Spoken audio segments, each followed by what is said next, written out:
नमस्कार दोस्तों, Jai Hind, Jai Bharat. Welcome my YouTube channel CDRK semi BEd classes. देखिए, हमारे यूट्यूब चैनल के माध्यम से आप सबके लिए पाठ योजना निर्माण कार्यक्रम चलाया जा रहा है।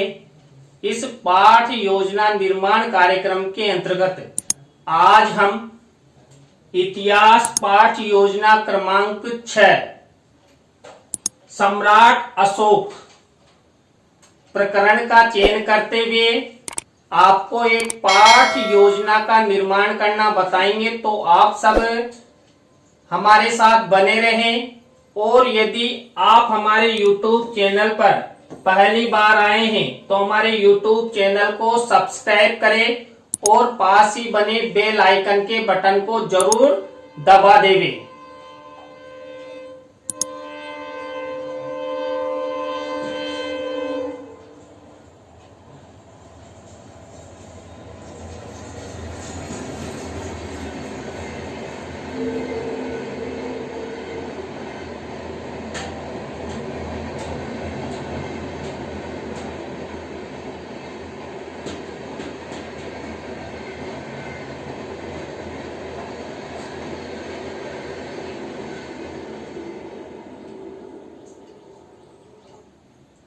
जिससे हमारे YouTube चैनल पर जब भी कोई न्यू वीडियो अपलोड किया जाता है या लाइव क्लास चलाई जाती है तो उनके नोटिफिकेशन आपको मिल सके और आप पाठ योजना निर्माण करना सीख सके।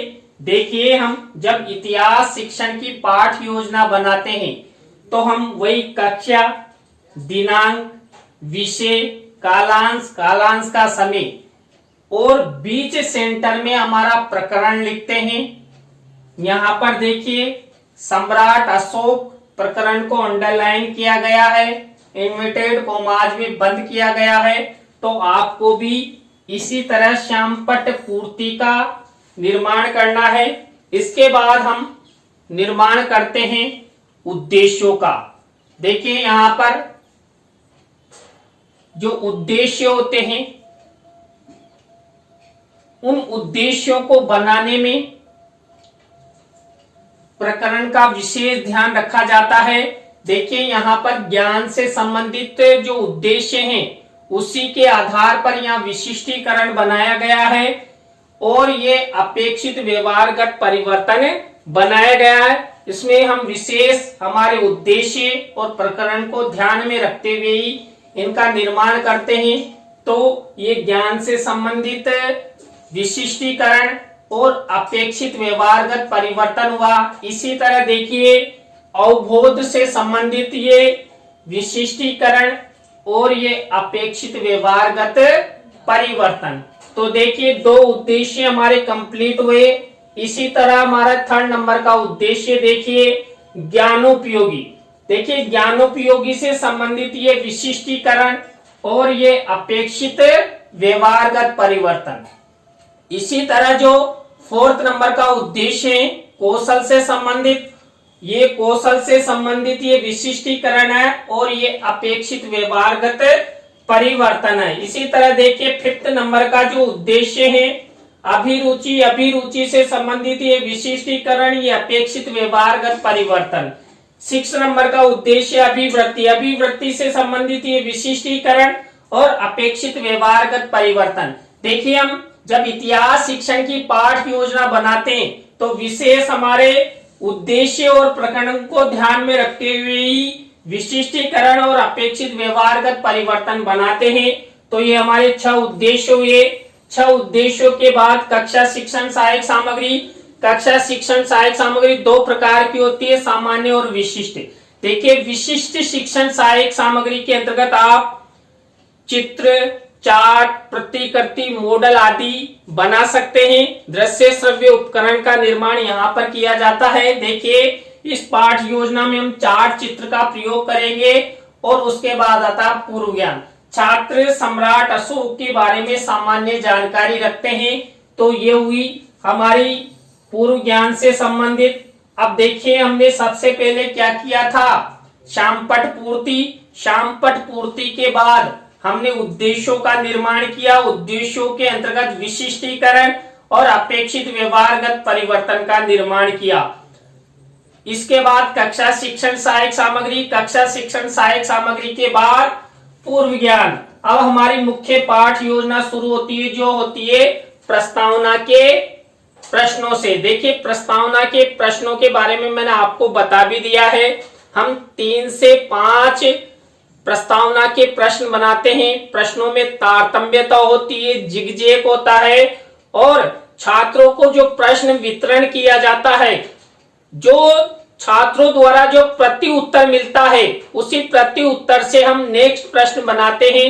देखिए, इस पाठ योजना में भी इसी तरह प्रस्तावना के प्रश्न बनाए हैं, और प्रत्येक पाठ योजना में मुख्य होते प्रस्तावना के प्रश्न। यदि आपके प्रस्तावना के प्रश्न अच्छे हैं तो आपने पाठ योजना भी अच्छी बनाई है। देखिए, यहाँ पर पहला प्रश्न है, सोने की चिड़िया किस देश को कहा जाता है? अब देखिए, यहाँ पर भारत को कहा जाता है।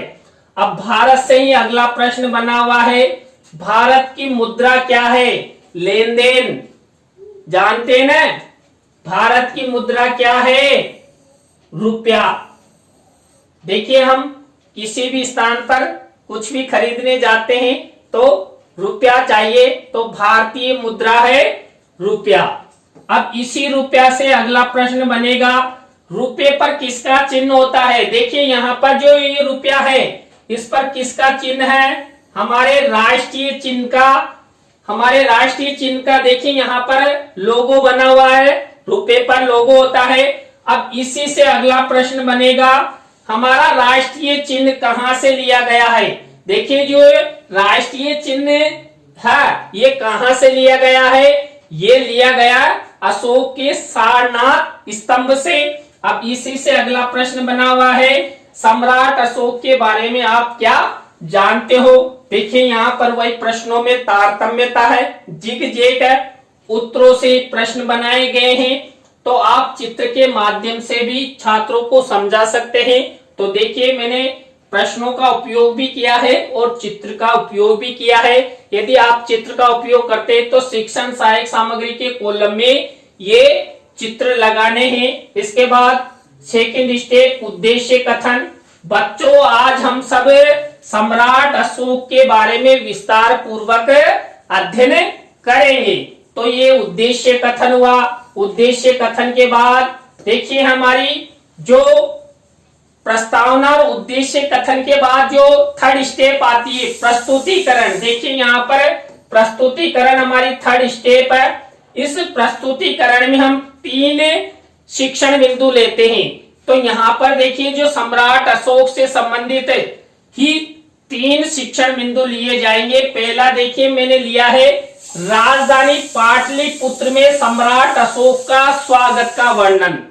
देखिए, जो सम्राट अशोक के साम्राज्य की जो राजधानी थी पाटलिपुत्र, जो वर्तमान में पटना कहा जाता है, इसमें सम्राट अशोक का जो स्वागत है वो किस प्रकार किया गया है उसका वर्णन है।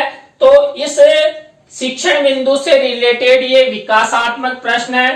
देखिए, यहाँ पर 3 विकासात्मक प्रश्न बनाए गए हैं। ये विकासात्मक प्रश्न, ये विकासात्मक उत्तर आपको भी इसी तरह निर्माण करना है। विकासात्मक प्रश्नों के बाद वही छात्र अध्यापक, छात्र अध्यापिका कथन। देखिए, जो राजधानी पाटलिपुत्र में सम्राट अशोक के स्वागत का वर्णन है, उससे रिलेटेड ही ये विषय वस्तु है। यह छात्र अध्यापक, छात्र अध्यापिका कथन कहलाता है। तो आपको भी इसी तरह इसका निर्माण करना है। इसके बाद जो छात्र अध्यापक, छात्र अध्यापिका कथन है, इसमें से मुख्य शब्द सेंटेंस को हम क्या करते हैं, श्यामपट्ट कार्य वाले कॉलम पर, इसमें ब्लैक शीट के मिनीचर पर लगाते हैं और इसी से रिलेटेड चित्र यहाँ पर शिक्षण सहायक सामग्री में पेस्ट किया जाता है। देखिए, मैंने ये सम्राट अशोक का चित्र लिया है। अब आपको पता, उस जमाने में इस तरह चित्र नहीं बनते थे, ये सब काल्पनिक चित्र है। लेकिन छात्रों को समझाने हेतु तो आपको इस तरह चित्र लेना है और शिक्षण सहायक सामग्री वाले कॉलम में आपको चस्पा करना है। अब ये छात्र अध्यापक, छात्र अध्यापिका कथन किया, इसमें से ही हम हमारी जो नेक्स्ट स्टेप है बोध प्रश्नों की, वो बोध प्रश्न पूछे जाते हैं। देखिए 3 से 5 बोध प्रश्न हम पूछते हैं। अब यहाँ पर आप 3 भी पूछ सकते हैं, 4 भी, 5 भी। देखिए मैंने 5 बोध प्रश्न लिए हैं। तो ये बोध प्रश्नों के बाद यानी कि हमारा जो पहला स्टेप था, क्या जो राजधानी पाटलिपुत्र है, इसमें सम्राट अशोक का स्वागत का वर्णन से संबंधित जो शिक्षण बिंदु था वो कंप्लीट हुआ। उसमें हमने क्या किया, सबसे पहले विकासात्मक प्रश्न, छात्र अध्यापक छात्र अध्यापिका कथन और बोध प्रश्न। अब देखिए हमारा जो दूसरा शिक्षण बिंदु है किसके अंतर्गत है, प्रस्तुतिकरण के अंतर्गत। सेकंड शिक्षण बिंदु देखिए यहाँ पर सेकंड शिक्षण बिंदु क्या है, कलिंग युद्ध का वर्णन करता सम्राट अशोक का अभिलेख। जो सेकंड शिक्षण बिंदु का नाम है कलिंग युद्ध का वर्णन करता सम्राट अशोक का अभिलेख। अब यहाँ इससे रिलेटेड ये विकासात्मक प्रश्न है और ये विकासात्मक उत्तर आपको भी इसी तरह निर्माण करना है। इसके बाद वही कलिंग युद्ध का वर्णन करता सम्राट अशोक का अभिलेख शिक्षण बिंदु से रिलेटेड छात्र अध्यापक छात्र अध्यापिका कथन किया जाता है।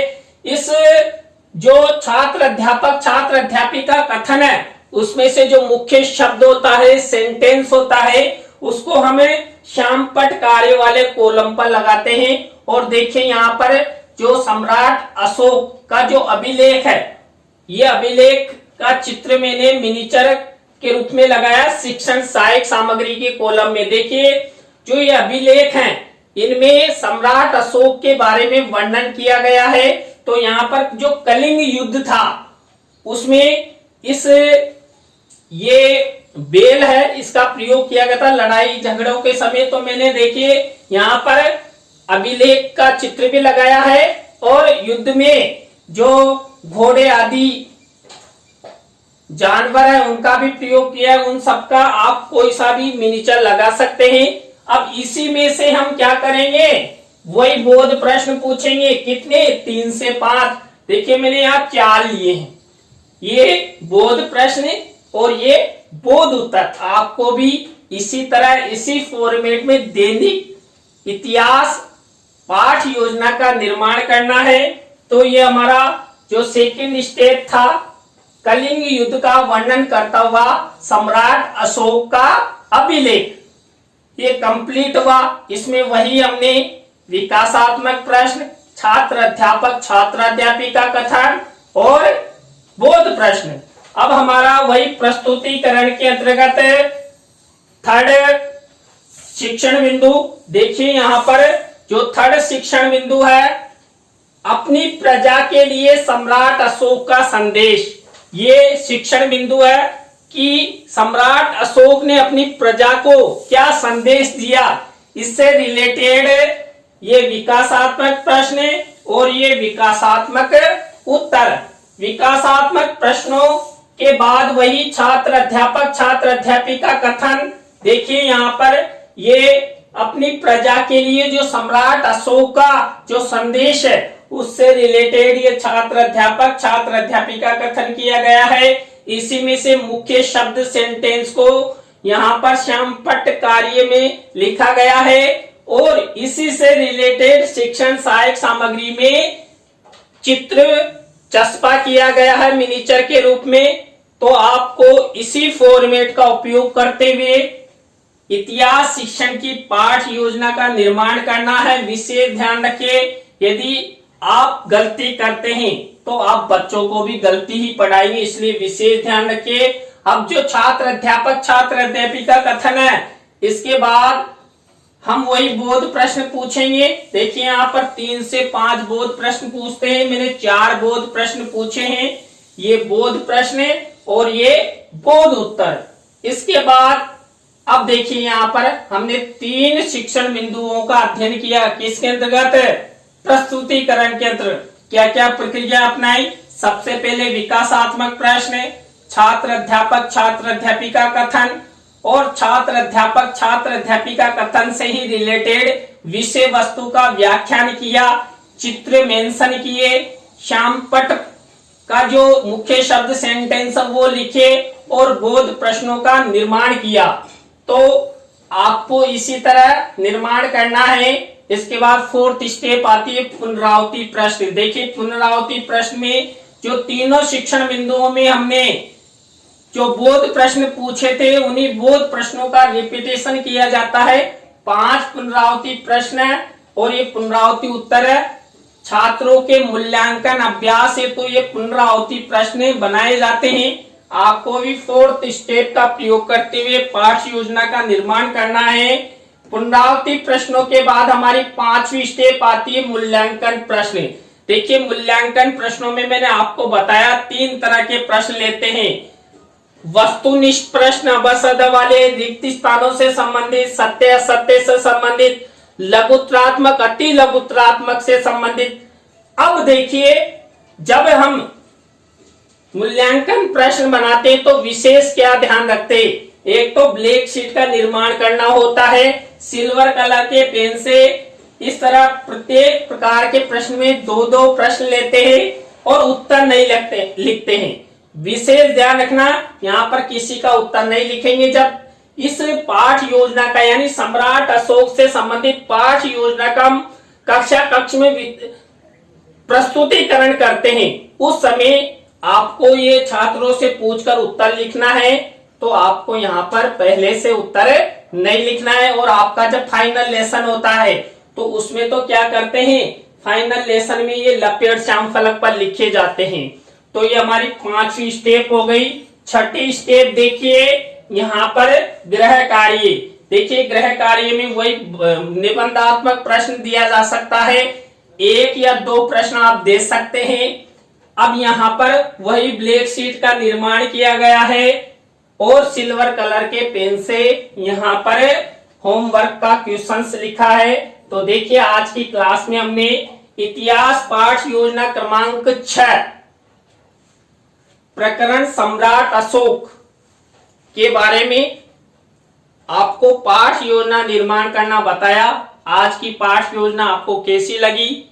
अच्छी लगी हो तो लाइक करें, कमेंट्स करें और दोस्तों शेयर जरूर किया करो। मुझे मनोबल मिलता है और मुझे लगता है कि आप सब प्रशिक्षणार्थी, हमारा जो एक परिवार है, आप सब मेरा सहयोग कर रहे हैं। तो नई पाठ योजना के साथ हम आपसे फिर मिलेंगे CDRK Saini BEd classes YouTube channel पर। तो जय हिंद, जय भारत, राम राम साहब।